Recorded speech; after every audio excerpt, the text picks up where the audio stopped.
бөліне қандай топ? Сан тобы робот тобына барып отырамын.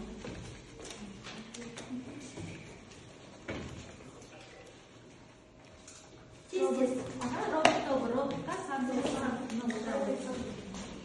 санда отырайын. Жақсы болады. Тезек орнына отырайық.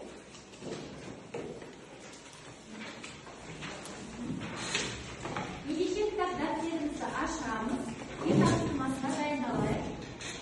Кітап тұмасы қандай еді? Қайталау. Жақсы. Ендеше мынандай сұрақтар сіздерге. Раяна, робот дегеніміз не? робот дегеніміз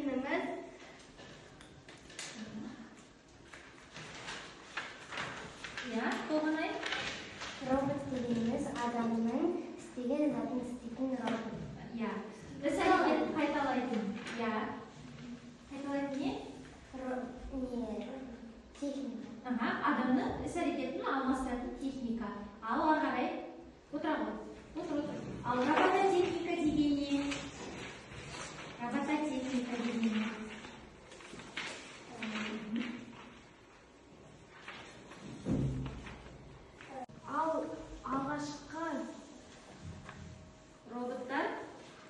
Алғашқы роботтар адам тәріздес робот 1770 жылы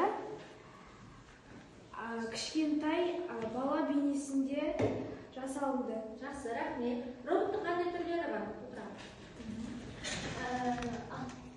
Автоматтары бар,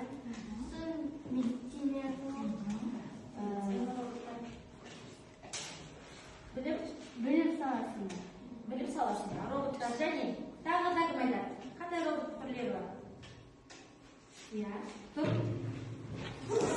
өндірістік робот, тұрмыстық роботтар. Жақсы, отыра ғой, рахмет. Келесі бала тақтаға назар аударайық, мына дербесті шешіп көрейік. Қандай сөз шығады? Бірінші робот, радио,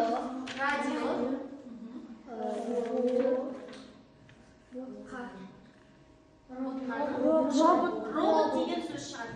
Яғни олай болатын болса, балалар, біздерге өткен сабақта роботтың түрлерімен танысқан болатын болса, бүгінгі сабақта әрмен қарай сол роботтар туралы тақырыпты жалғастырамыз.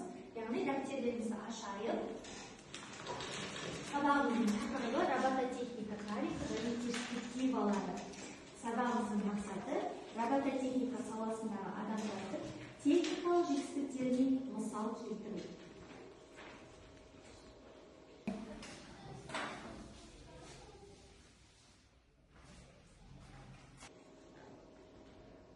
Дәптеріңізге күн туралы жазамыз және тақырыпты жазамыз.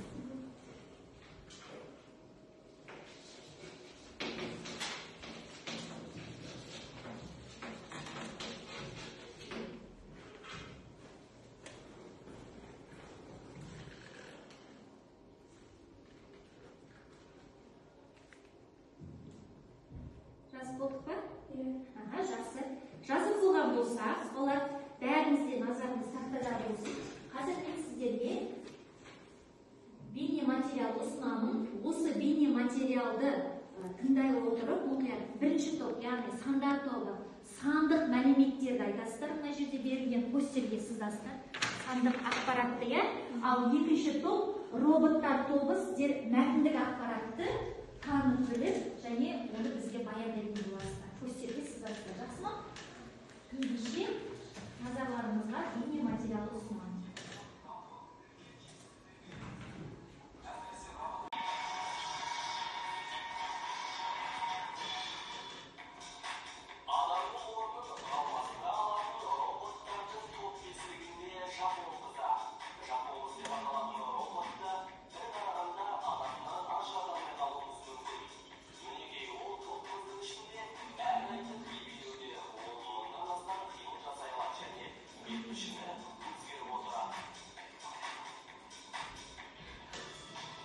үй қызметшісі атанған робот жүргізуші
балалар. Ендеше жаңағы берілгендей сандар тобы сандық деректер көрсетілген ақпаратпен таныстырасыздар, ал роботтар тобы мәтіндік ақпаратпен таныстыратын боласыздар. Жазылдық па?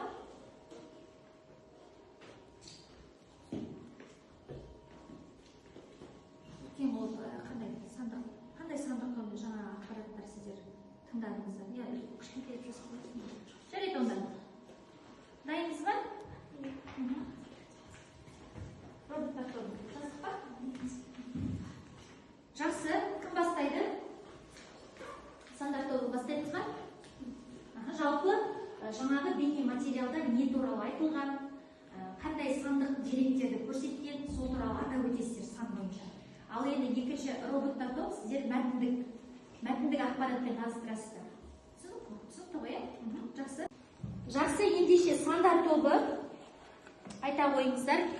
Сіздерге сандық деректер көрсетілген ақпаратпен бұл бейне материалдан не ұқтыңыздар? Айта қойың. Әлбет. Әлемде 5 топ робот бар екен. Біріншісі адам тәріздес робот, екіншісі үй шаруашылығымен көмектесетін робот, үшіншісі топ роботтары, төртіншісі футбол ойнайтын роботтар, бесіншісі ән айтатын роботтар. Өте жақсы, рахмет, отыра ғой. Ал роботтар тобы сіздер не айтасыздар? Мәтіндік ақпарат жаңағы бейне материалдан не ұқтыңыздар? Қандай мәлімет алдыңыздар? Тыңдаймыз. Роботтар олар телефонға жауап бере алады, және де топпен бірге өлең айтады, би билейді, және жапондық роботтар футболда ойнай алған.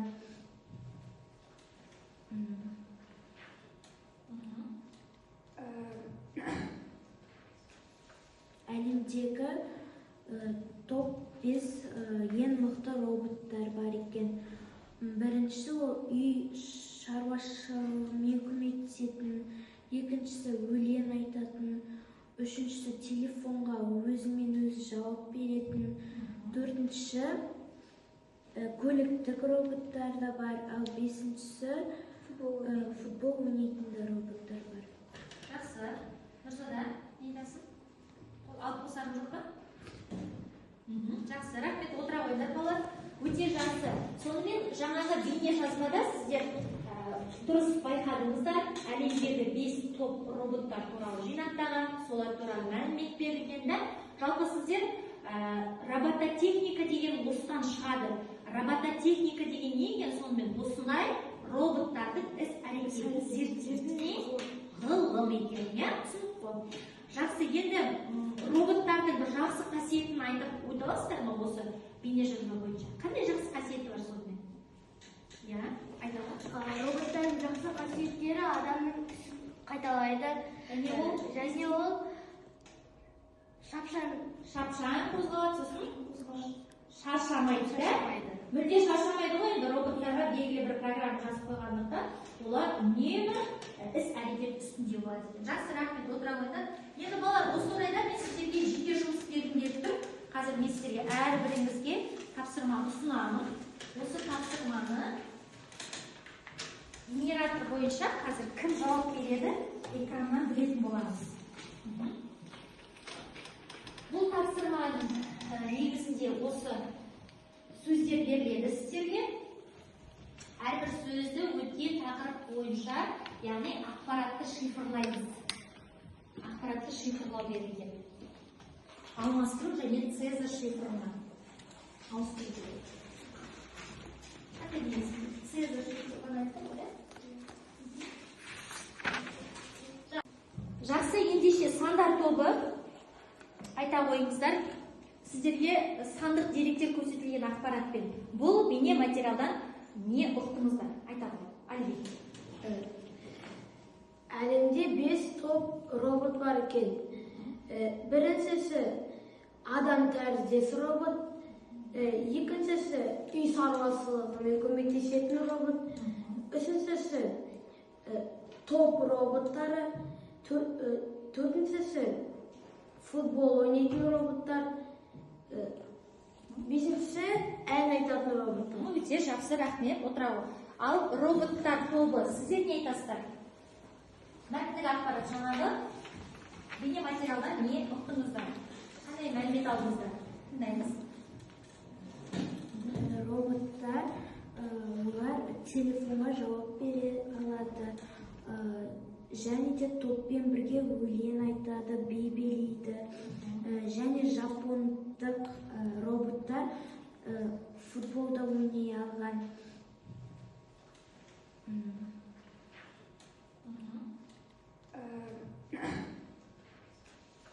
Әлемдегі топ 5 ең мықты роботтар бар екен.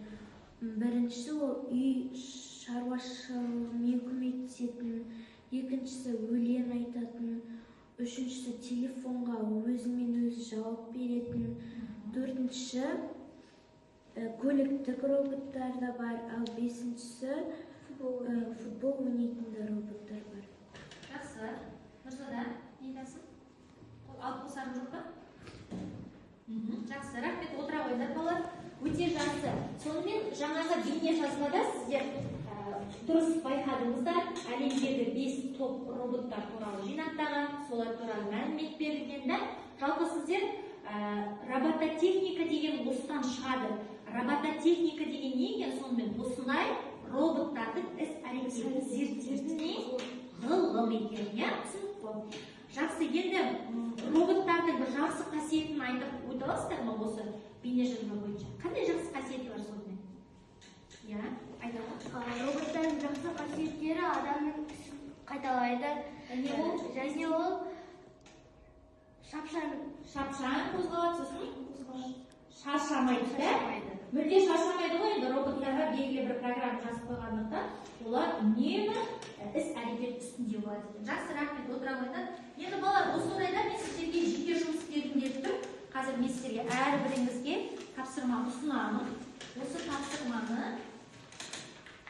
генератор бойынша қазір кім жауап береді, экраннан білетін боламыз. Бұл тапсырманың негізінде осы сөздер беріледі сіздерге. Әрбір сөзді өткен тақырып бойынша, яғни ақпаратты шифрлаймыз. Ақпаратты шифрлау берілген. Алмастыру және Цезарь шифрына ауыстыру керек. Қандай дейсің? Цезарь шифрына айтты ғой, да? Жаңада алфавит бойынша.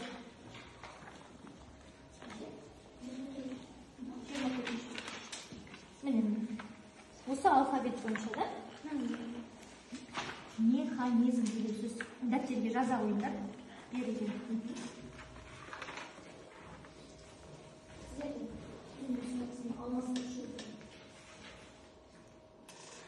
Алфавитті қалайтында, алфавит бойынша.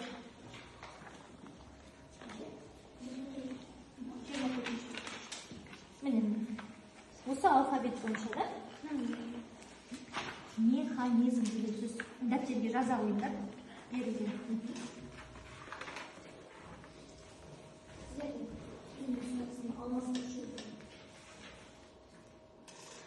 Алфавитті қалайтында, алфавит бойынша.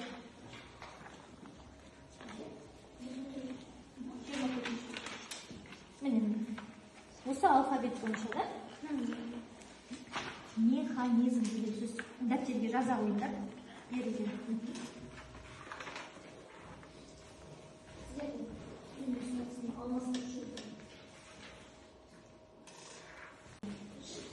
Сізде Цезарь шифрымен техника деген сөз. Техника.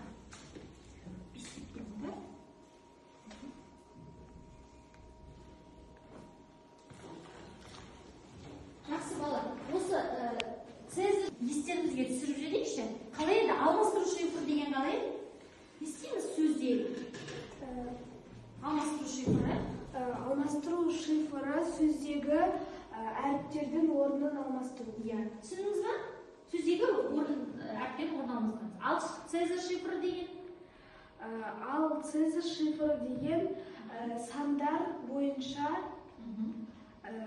қадам бойынша, да? қадам бойынша сөздер құру. Сол әріптен кейінгі әріпті таңдап алмастырамыз ғой? Түсіндіңіз ба? Отыра ғой.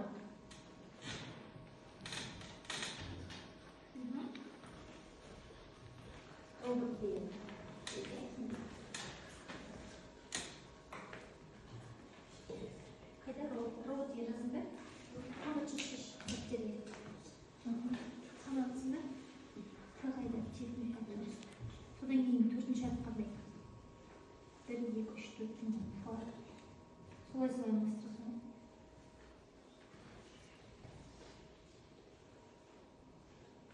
Қайда та деген? 1, 2, 3, 4. Төртіншісі жас класс форматын жаңыз шығады.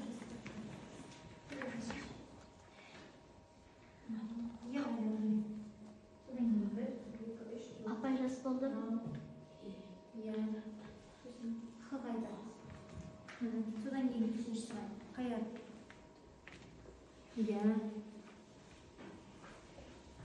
Şimdi қандай? Р қайда? Міне Р. Содан кейін төртінші әріп қайсы? 1, 2, 3, 4. О, енді оны жас шеш. О. Сосын О. О қайда? Міне. Одан кейін төртінші әріп қайсы? Одан кейінгі төртінші әріп қайсы? Одан кейінгі. Міне, мында қарашайшы міне. О, одан кейін төртінші әріп. 1, 2, 3, 4. Енді санамда шеш солай айтып.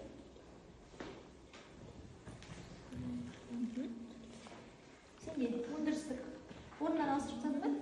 Жаңа айтылды ғой, алмастыру шифры деген әріптің орындан ауыстырып тастаймыз. Так, сенде. Алмастыру Механизм. Механизм. Цезарь шифрында қайда? Мұндан кейінгі 6 қадам. 1, 2, 3, 4, 5, 6-шы әріп Р-ді. Р-ны жазамыз. Қайда енді Р? Жазбаңыз сосын. Жоқ, сен деген мына немен алмастырып, олай емес қой, ақпаратты сен басқаша шифрлансың ғой. Бұл да дұрыс. Бірақ та біздерде деген сенде Цезарь шифры деп тұр ғой. Цезарь деген қадамға байланысты. Жаңағы М-дан кейін неше? 1, 2, 3, 4, 5, 6. Мына Р әріпін жазасын. М-ның орнына Р жазамыз. Сосын ары қарай. Е қайда? Е. Түсінің ғой, есіңе түсті? Алмастыру. Ауыстырсаң ба? Әріптен ауыстырсаң болды ғой. Қайда? Әріптен орнынан ауыстырсаң болды. Ақпаян жазың ба? Әріптер орындан ауыстырсаң болды. Бір-бірін орындан ауыстырсаң. Қайда кетті мұны?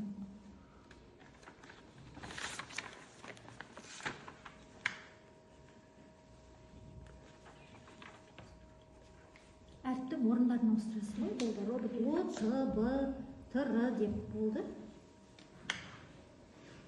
Сонымен болдық па балалар? Аяқтала келген сияқты, да? Мен сіздерге қазір тақтаға дұрыс жауабын шығарамын. Әрігім өздеріңіз тексере қойыңыздар. Дайынбыз ба? Болдық па? Кішкене дейін.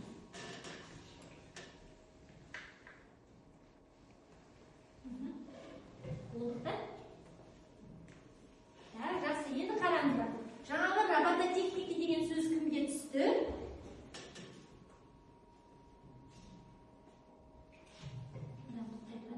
Мен сіздерге кім жауап берер екен, соны қарап жүрейік.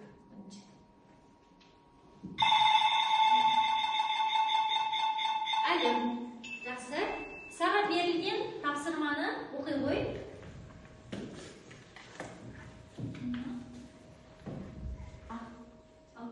Алмастыру цифрын пайдалан автоматтандыру жүйелері. Сен қалай ауыстырдың оны? Орындарын ауыстырдың да? Мысалы, мынандай түрде болу керек. Автоматтандыру жүйелері деген сөздің тек орында. Дәл осылай шықты ма, бірақ кейбір жерінде бар ма? Кейбір жерінде дәл осылай шықты да? Ал жақсы. Келесі кім жауап береді? айтпаған.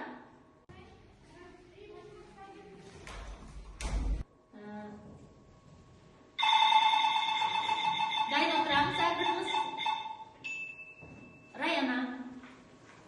Раяна, саған берілген тапсырманы оқи қой. Цезарь цифрларын қолдану механизм. Қадам саны 6. Иә. Ауыстырғанда қандай әріптер шықты? Мұның орнына Ө, Иә.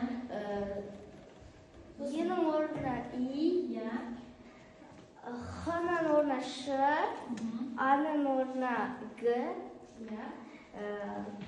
Н-нің орнына П, Иә. И-дің орнына Л, Иә. З-ның орнына Қ, И-дің орнына Ö. Иә, мұның орнында механизмді тақтамен салыстырсақ, дұрыс екен, иә? Жақсы. Келесі тағы бір оқушыдан сұрап жіберейін.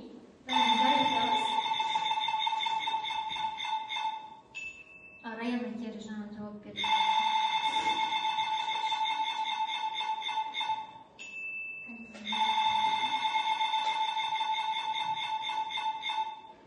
Ақбаян. Берілген тапсырманы оқы. Алмастыру шифрын пайдалан роботтар. Р-нің орнына Ö, О-нің орнына Жоқ, сен Цезарьға салғансың ғой, олай емес қой. Алмастыру бізде тек әріптердің орнын алмастырып тастаймыз. Сонда қандай сөз шықты сенде? Иә. Ауыстырғанда қандай әріптер шықты? Мұның орнына Ö, Иә. Е-нің орнына И, Иә. Х-нің орнына Ш, А-ның орнына Г, Иә. Н-нің орнына П, Иә. И-дің орнына Л, Иә. З-ның орнына Қ, И-дің орнына Ö. Иә, мұның орнында механизмді тақтамен салыстырсақ, дұрыс екен, иә? Жақсы. Келесі тағы бір оқушыдан сұрап жіберейін.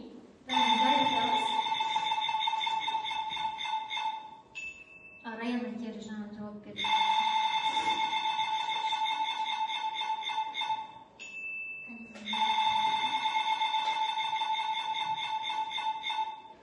Ақбаян. Берілген тапсырманы оқы. Алмастыру шифрын пайдалан роботтар. Р-нің орнына Ö, О-нің орнына Жоқ, сен Цезарьға салғансың ғой, олай емес қой. Алмастыру бізде тек әріптердің орнын алмастырып тастаймыз. Сонда қандай сөз шықты сенде? Иә. Қандай сөз шықты? Татырып. Яғни робот деген сөздің әріптерін ауыстырып тастадық, солай ма? Иә, кішкене орын ауыстыру енді бірдей болмауы да мүмкін, менде осылай ауыстырдым.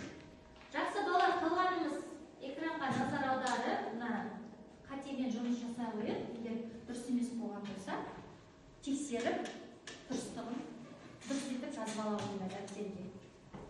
Робототехника, яғни мына менің ол көзқарасыммен осылай ауыстырдым орындар әріптерін.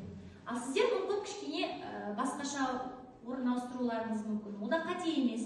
Ең бастысы алмастыру шифры деген сөздегі әріптердің орнын ауыстыру екендігін білсеңіздер болды. Одан кейін мінекей енді мына робототехника механизм деген сөздер міндетті түрде осылай шығады. Себебі біздерде Цезарь шифрында мен сіздерге қадамдарды көрсетіп бердім. 4 қадам, 4-ші әріп, 6 қадам, 6-ші әріп дегендей. Сонда осындай сөз шығу керек. Тексеріп алдық па? Иә. Жақсы. Ендеше балалар бәріміз орнымыздан тұрайық. Қазір сіздерге сергіту сәті. Орнымыздан тұрайық. Сергіту сәті не? Балалар, сергіту сәтін мынандай іс-әрекетті ұйымдастырамыз. Мен сіздерге қазір карточкалар көрсетемін. Сондағы іс-қимылдарды сіздер жасауларыңыз керек. Жақсы ма? Жақсы. Бірінші іс-қимыл мынандай. Жақсы. Екінші іс-қимыл мынандай. Үшіншісі мынандай.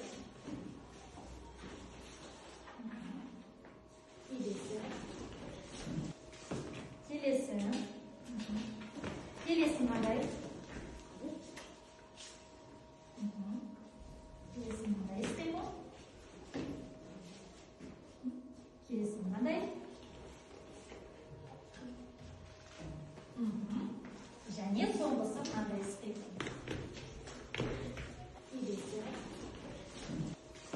Келесі мынандай. Келесі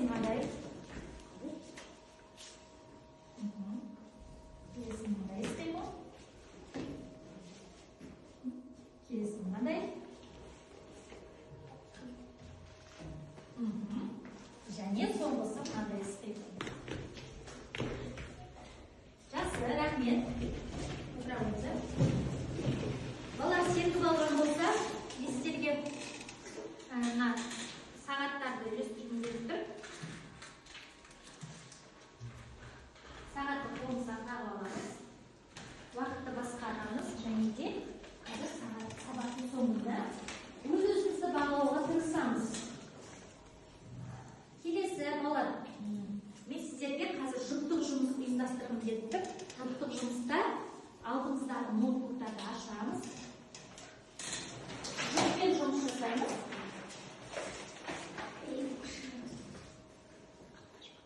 Сандар тобы.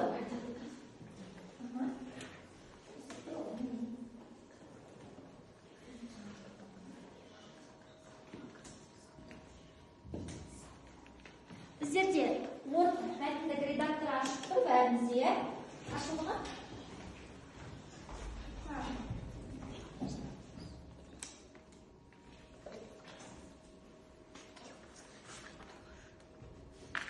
Балалар, алдымызда бәрімізде Word мәтіндік редактор ашып тұр. Осы мәтіндік редакторға сандар тобының жұптарына робототехника қалай дамып келеді деген тақырыпқа өз ойларыңызды жазасыздар. Жұптарыңызбен ақылдаса отырып. Ал роботтар тобы болашақта қандай роботтарды қолданған тиімді деген сұраққа жұбыңызбен ақылдаса отырып жауап жазасыздар.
сұрақтар болған болса, бір-бірімізді тыңдайық.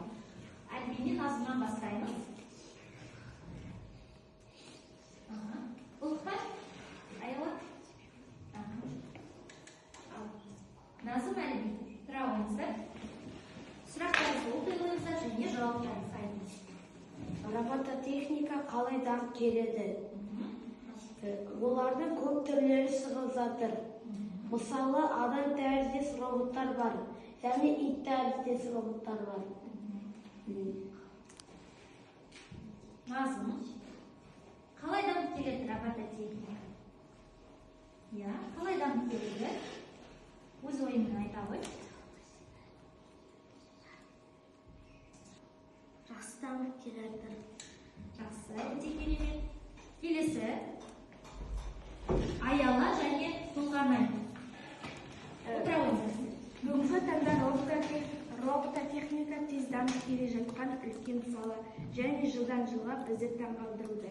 Әсіресе коммерциялық және өнеркәсіптік роботтар кеңінен тараған. Жақсы, Толғанай.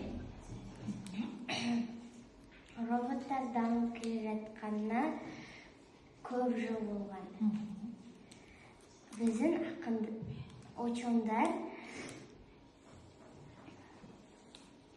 Біздің ғалымдар роботтарды шығарған. Жақсы.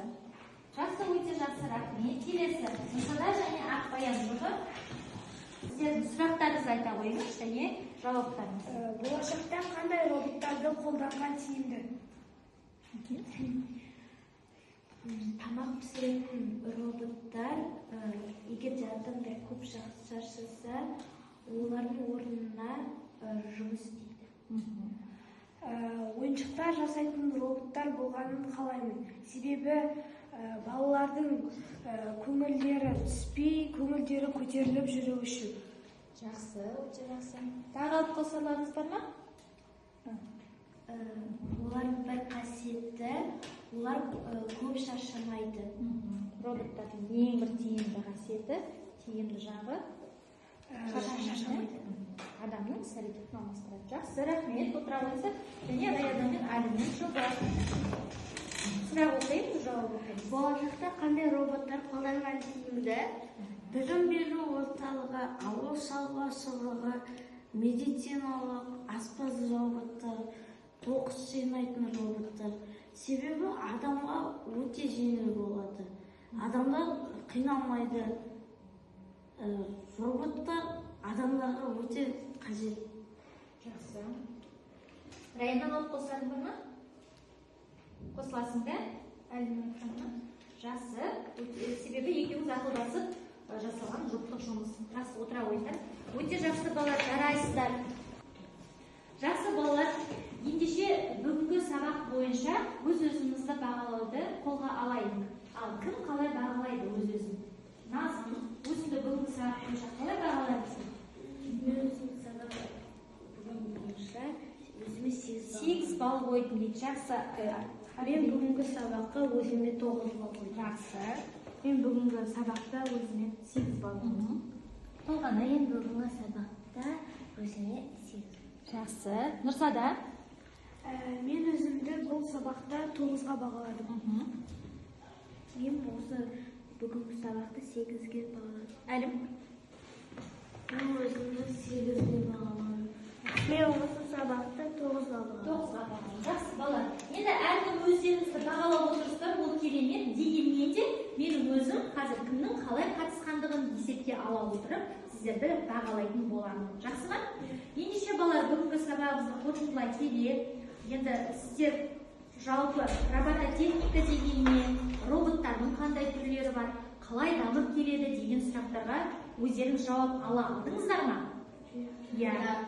Ұқтыңыздар, жалпы сабақ мақсатына жетті деп ойлаймын. Себебі біздер жаңағы дамып жатқан роботтың түрлерін мысал келтіре алуды үйрендік. Солай ма?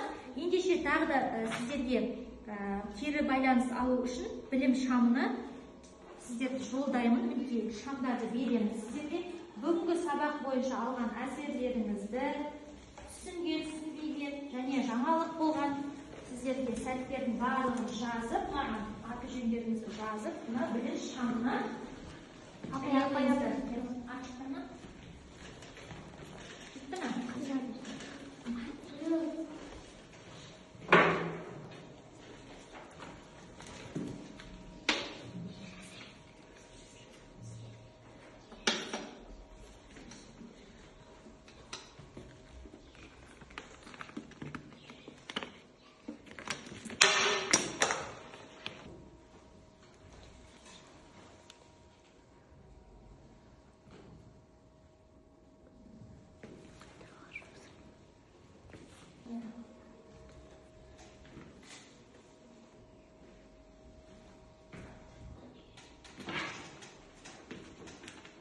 Зарина, оқи ғой сен. Мен осы сабақта көп нәрсе түсіндім және ұнады. Жақсы. Рахмет. Ішіне салам.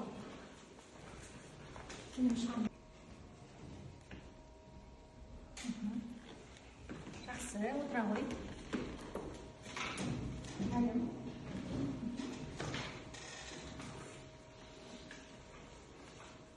Осы жерден оқысаң ғой.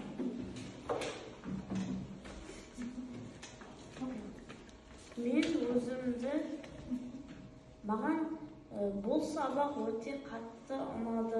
Мен сабақты өте қатты түсіндім. Жақсы.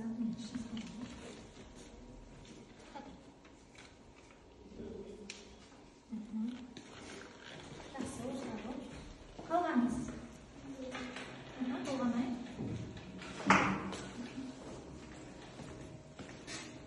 Маған сабақ ұнады. Мен роботтар қалай дамитынын білдім. Жақсы. Отыра. Қалғанысы. Тез-тез бол. Мен бүгінгі сабақта өте көп нәрсе ұқтым. Роботтардың түрлерін білдім. Маған сабақ ұнады.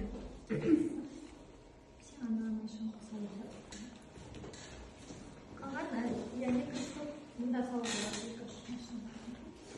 Мен бүгінгі сабақта роботтың түрлерін және робототехника деген екендігін түсіндім.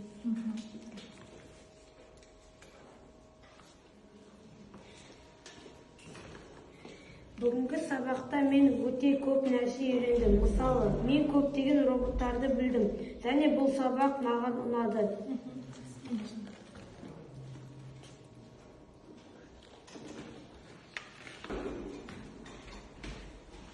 Бүгінгі сабақта мен көп нәрсе білдім. Маған сабақ ұнады.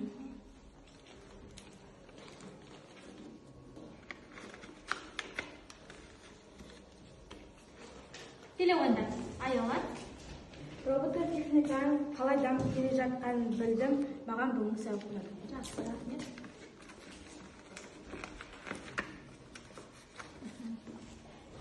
Жақсы бала, рахмет. Ендеше үй тапсырмасын жаза қояйық. Önce тапсырма робототехника тарих және перспективалар тақырыбына хабарлама дайындау.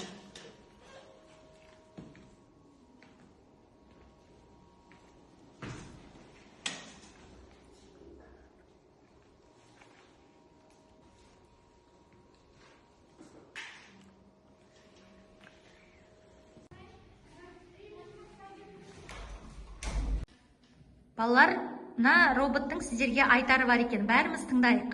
Бүгінгі сабаққа өте белсенді қатыстыңдар балалар. Жарайсыңдар. Келесі сабақта көріскенше. Балалар, бүгінгі сабаққа қатысқандарыңызға көп рахмет. Осымен сабағымыз аяқталды. Сау болыңыздар. Сау